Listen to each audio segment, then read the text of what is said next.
Hi and welcome to Virtual Miss Friday. My name is Michelle Dale. I'm the founder of Virtual Miss Friday. I'm the creator of OneSourcing, and you're inside OneSourcing Initiate. We're looking at part 9, expectations and boundaries.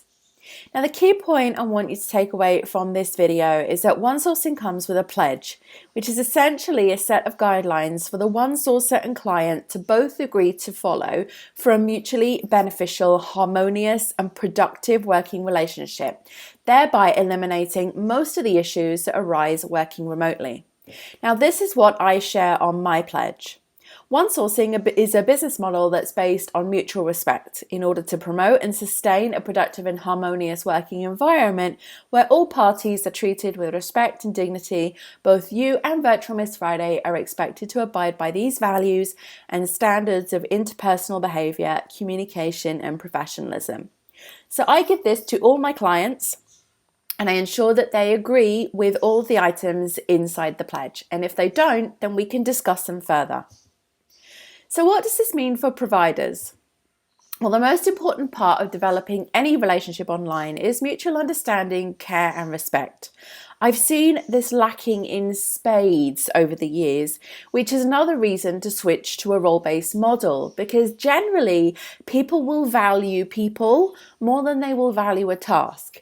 And it's not through the fault of the hirer at all, but the provider's lack of ability or fear to communicate what's acceptable to them and what the client should expect from them. Without this mutual understanding, it's really a recipe for disaster because everyone's working off assumptions that are likely not in alignment with each other. Let's look at expectation management. Expectations and boundaries must be communicated upfront before any collaboration begins and any money is paid. And that's the responsibility of the provider. So what does this mean for hirers? Well, when you begin working with a provider, it should be communicated to you how their service works, so you can ensure that you're happy and willing to support and work within those guidelines.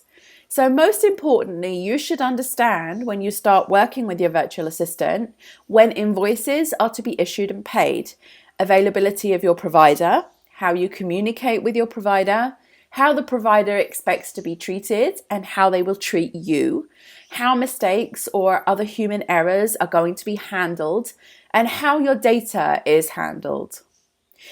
Ask for clarification because these are just a few of the main examples. So if you aren't sure on these points or they've not been communicated to you, be sure to ask your provider for clarification.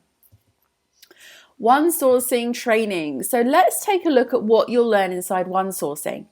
OneSourcing comes with a pledge. It's an agreement of sorts between the hirer and the provider. It's a set of guidelines to mediate the relationship. If both parties agree to this pledge, then the remarkable point is that it's highly unlikely they will ever have any need to fall out, feel disappointed, or frustrated with each other.